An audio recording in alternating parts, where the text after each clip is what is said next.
Hey, welcome back to TheScottSpot. I'm Scott, and you're watching Final Fantasy XIII. Okay, I was just on my way back to Minerva at the end of Erba to continue on to Chapter 12. However, I decided that it would be a good time to do a bonus episode while I was on the way to show you guys the full ATB skills. Basically, they're this game's version of limit breaks. I probably explained it in the last video, but a quick recap. Basically, it uses, no matter what, it uses a whole full ATB gauge, like 5 different segments. Each character has their own, and they could be used an infinite number of times in the battle, which Final Fantasy XIII 2 fixed, by the way, because that was just a little bit OP'd. So yeah, we'll just start going through them one by one and using them on these enemies. Alright, Lightning's ability is called Army of One, and she needs to be a Ravager for it to work. It's a Ravager ability. So, let's just see what it does. It uses 11 separate strikes to do a bunch of different damages, and it's very cinematic, as you can see. And that was awesome. Alright, so now let's see if we can't get it to stagger. Because the main thing that Army of One is good for, yes, it does a lot of damage, but it's also good for raising, and I don't think we're going to be able to get it to stagger, raising the chain gauge. So once you stagger an enemy, you can use Army of One and get it to 999%. We're too overpowered for any enemies to really show that off at this point, though, I guess. So you'll have to take my word for it. Damn, I want to show off Army of One again, though, because that was so fun to use. Well, let's go ahead and do it. I'm sure there's more than 5 more battles waiting. Yeah, so there should be another vampire down here for us to unload on.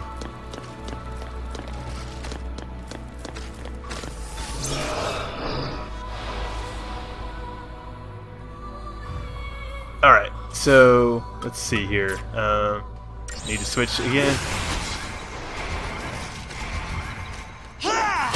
Army of One.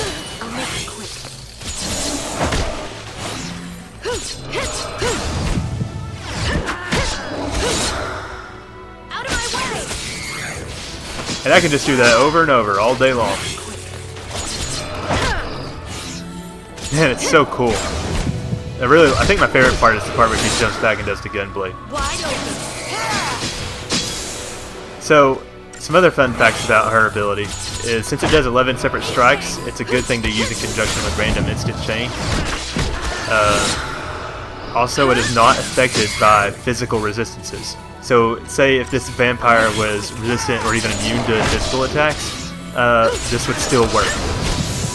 Amazingly enough. Out of my way! Easy. Fucking awesome. Okay. So, that's it for Lightnings. Let's bring in Fang. Okay. So, Fang's special ability... Oh, shit. Is High Wind, and I'll show that off as soon as we find the next enemy. Yes, High Wind, after, you know, like Cain High Wind and Sid High Wind, and there's all kinds of High Winds in Final Fantasy.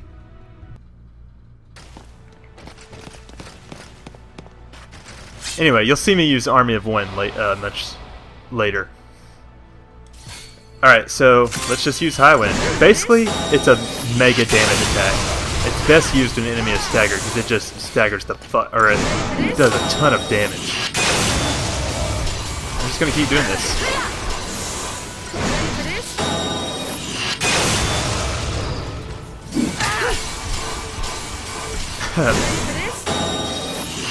So basically, you may have been disappointed that Fang was the Dragoon of the game, and yet she didn't have a jump attack. Well, you were mistaken, sir. Oh shit, stun Fang. Man, if only you can change leaders. I can only imagine the devastation in battle you could cause if you could use Army of One and High Wind in the same battle. Oh well. Okay, next enemy please. Looks like we have a winner over here. Oh wait, we need to switch Hope in. Hope's ability is Last Resort. It's similar to Lightning's in that it's good for building up. Shit. that it's good at building up the chain gauge, of course. So let me just show that off.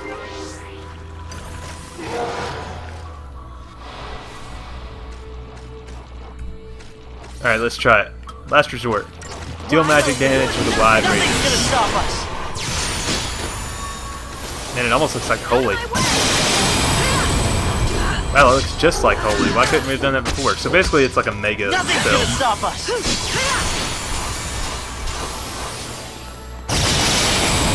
Looks like it boosts the chain gauge too. Nothing's gonna stop us.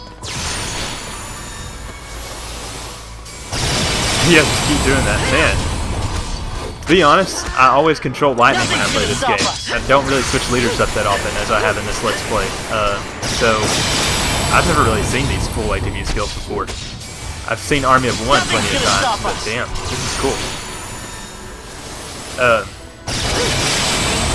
Yeah, so it has 8 separate hits. It's a magic attack, ignores magical resistance, and magical, but it does also ignore magical weaknesses. It's not affected by D-Shell or Shell, but it is affected by Faith and D-Faith. When it uses a staggered foe, it can be used to quickly bring it up to 999%. And yeah, the 8 separate hits hit random enemies. Alright, so let's start showing off the skills for our B team. Vanille, we sort of already showed off Vanille's in the last battle. Wait, no, hers is a Saboteur skill, so I need to change the paradigms.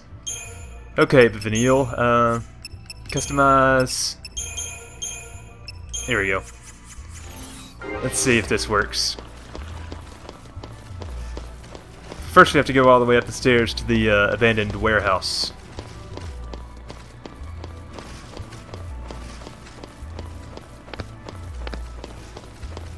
So yeah, Vanille's skill is Death, and basically it just kills an enemy instantly, and if it doesn't, it inflicts a lot of damage. So let's test it out. Abilities, Death.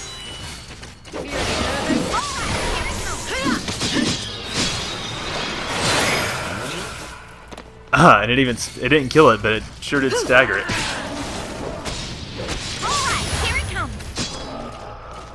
Oh, see, it just Thing was in the middle of killing it, and it just like nutsed it. I'm gonna switch focus to this one so we know it's Vanille's death that did it. Come on, let's kill it. Yeah, so it doesn't always work, but it has a pretty high percentage, especially in comparison to some other Final Fantasies.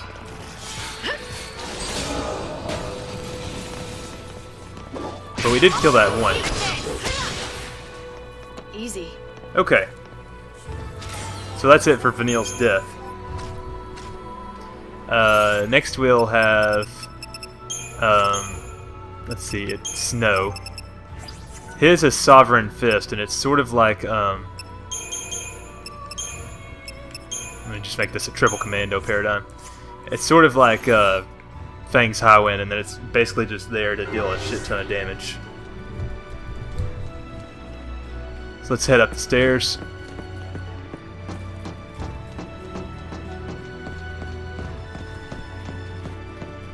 And I feel kind of bad that I'm showing you guys Erba all over again, but oh well.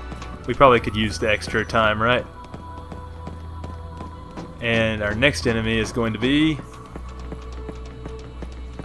oh man, I kind of don't want to show off it against these weak guys, but I guess I'll go ahead and do it. Here we go. Sovereign Fist. Wide open. Feeling nervous? Here it comes! Boom, baby. Let's see. Here it comes! It deals one strong hit of physical damage, which is in contrast to Fang's multi-hit. Hardly worth the effort. It will hit nearby enemies as well. It uses strength to calculate damage, ignores physical resistance, but also ignores physical weakness. Deals 100% damage whether it is resistant, normal, or weak. It is affected by the Commando bonus, the Adrenaline bonus, Bravery, and D-Brave, but it is not affected by D-Protect or Protect. I'm going to see if I can't run past this guy, because I really hate them. No, you don't see me? You don't see me? Alright. And let's go ahead and use Deprotect or Sovereign Fist on these guys too, because I feel like we didn't get a accurate depiction of it in the last battle. Hey guys, come fight me. God, we're gonna have to wait for you to come back up again though, aren't we? Oh yeah, and Sovereign Fist does even more damage when staggered. It even gets a bonus damage multiplier in comparison to usual. Sovereign Fist. Here it comes! Man, that's a dramatic jump, Snow. Eat this! Yeah, we didn't. Oh well, you got to see it a couple times, so you get the idea. Alright. So, that just leaves good old Saz. Let's see, he needs to be a Ravager for this to work, so let's just use Relentless Assault.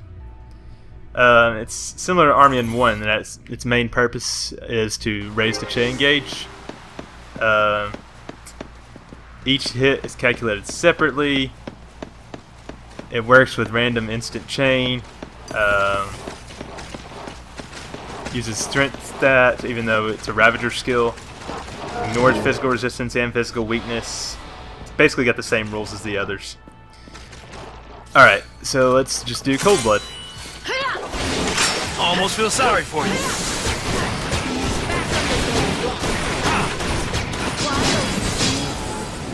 Did he just do a dance of some sort, or what just happened?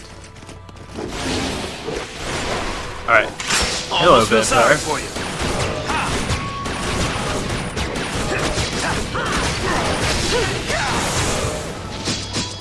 Man, I wish that was a little better at raising the chain gauge. Almost feel sorry for you. We're just gonna keep doing this, and Saz is just gonna keep almost feeling sorry. Well, I'm not sure what if lightning's raising the chain gauge more or not. But yeah, I'm pretty sure that Cold Blood can come in handy at some points. Almost feel sorry for you. Yeah, this is definitely doing more damage now that the chain gauge is a little higher. I won't bother using it again.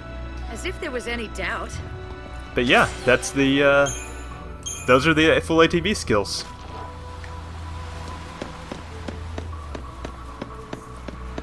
And here's the save point from right before we fought Bartandalus.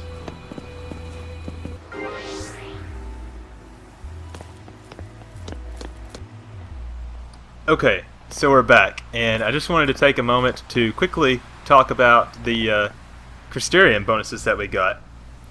So, here's the abilities that we learned. Lightning learned... There weren't many abilities at this time, actually. It was mostly a few techniques and a few key abilities that they were missing. Lightning learned Thundaga, which is the level 3 thunder spell, as you know. And actually, Thundaga is one of Lightning's most famous abilities, because apparently she screams this really cool quote when she uses it, which I'll demo in the next chapter. She also learned Army of 1, which is her full ATB skill. And in case you don't know, full ATB skills are like limit breaks, and the only thing is, you can once you learn them, you can use them indefinitely in this game anyway. There were no new commando abilities for her, but in the medic role she learned Stopka, which is a technique, so really it's available between all roles. And every character learned Stopka. Stopka was somewhere in every tier, or new tier. And basically Stopka is a technique that resets all enemy and ally ATB gauges, canceling pending action. So it can be, if you know the enemy is about to do something crazy, Stopka might be a good option. As for her stats, well, I'll just go over the stats here in a minute. I'll keep talking about abilities for now. Hope, Hope, wait, why are we talking about Hope? Hope learned Last Resort, which was his full ATB skill. For the Synergist role, he learned Hallelujah, Haste. So, goodbye Saz, I'm not sure if we'll ever need you again. We will, but it'll be very specialized situations. He also learned Stopka, and he also learned Kiraja, which, if you don't remember, restores HP to targets in range proportional to the amount of damage each is taken. So the more damage the party has taken, the more it heals. And then, yeah, that's it for his abilities. Fang learned High Wind, which was her full ATB skill. She also learned in the Sentinel role Reprieve, which it was an auto ability that keeps her from dying. It lets her keep 1 HP, as long as it's above a certain threshold anyway. On the Saboteur, she finally learned Imperil, so now she's pretty much on par with Vanille as far as sabotaging abilities go, as far as I know. And she also learned Stopka. Saz, I almost forgot about him. Saz, he learned Cold Blood, which was his full ATB skill. He learned Ruinga finally, which is a useful spell, as we are very well familiar with. And the Synergist, I was surprised. He actually learned Protect and Shell. I did not know he didn't already know that. So I guess that's what makes Hope somewhat better than him in some regards, even earlier in the game. I guess Saz learns Haste early, and Hope learns Protect and Shell early. Saz also learned Stopka, just like everybody else.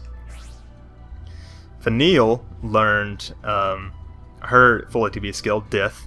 The only other thing she learned was Stopka. And let's not forget about Snow.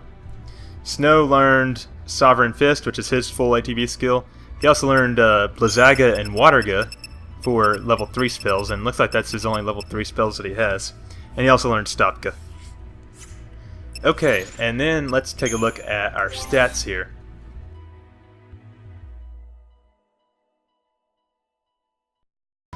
Okay, so I feel like now's an appropriate time to finish the chapter, but first, let's check the Datalog update. Some of these are back from when we right after we defeated Bartandalus, so yeah, let's just read up on it. Their own worst enemy. Callous and calculating, the fal'Cie manipulate their human tools via their emotions. Taking Sarah's form to catch the l'Cie off balance, Bartandalus predicts the imminent destruction of Cocoon. Damn, that was evil of him, I think. He has revived Reigns, now a compliant puppet.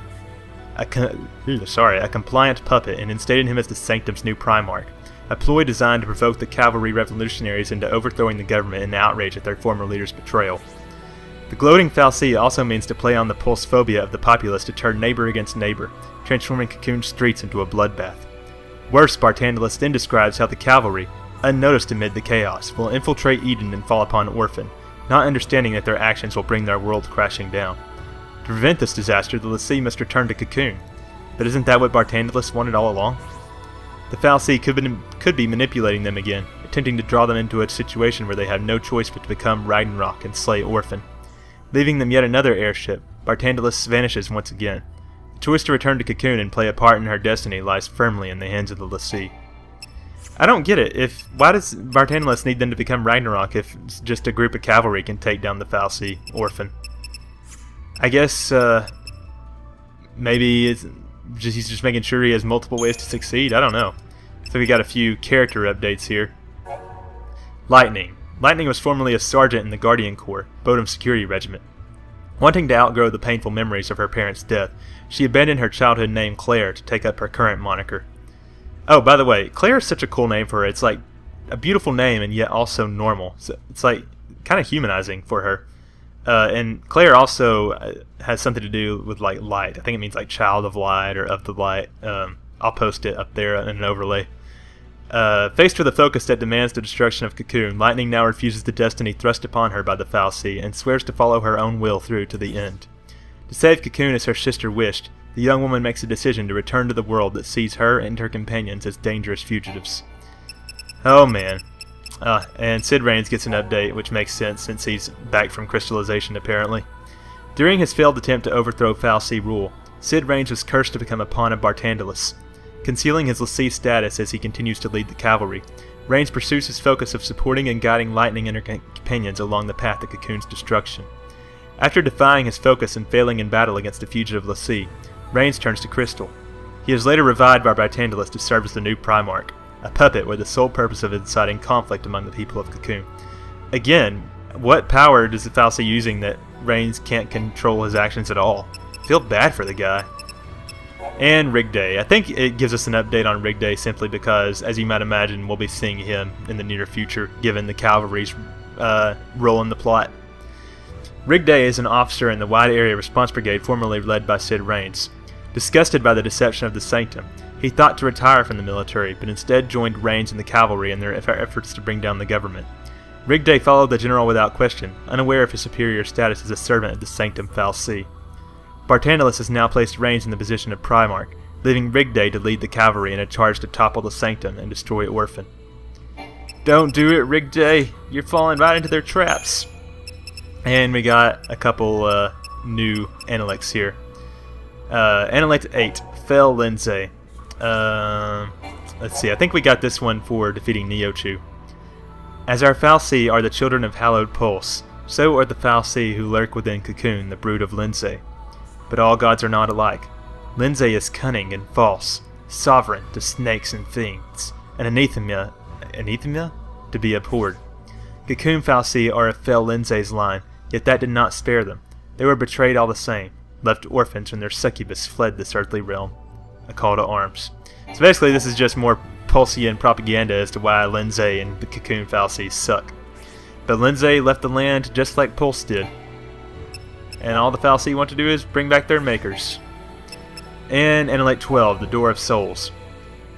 When our earthly vessels meet their end, the souls they housed must leave this world. Would the path of their migration not be the same one taken by our departed gods? Must they not pass through the same doorway the Divine employed to reach that place that lies beyond?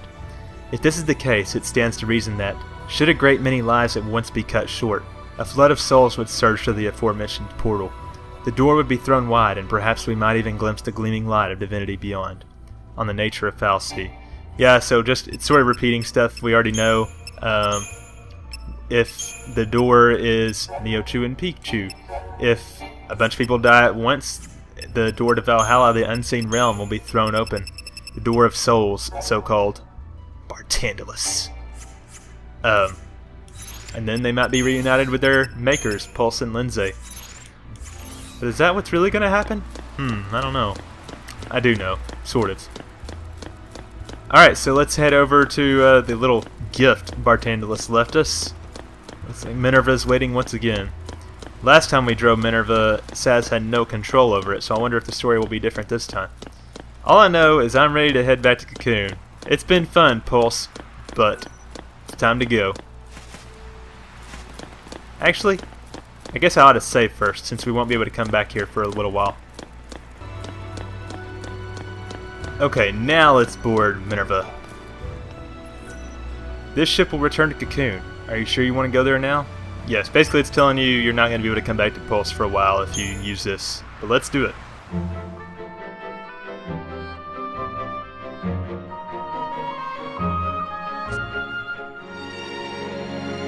Even if we were chasing shadows, our minds were made up.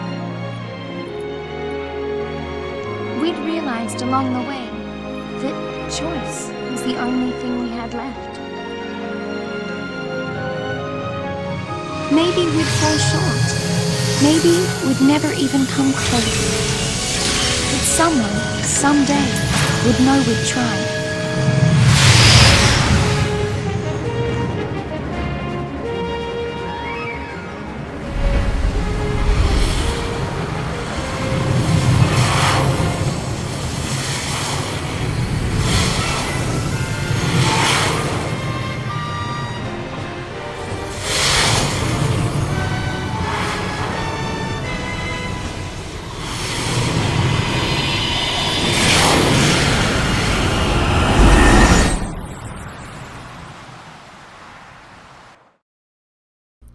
To Cocoon we go.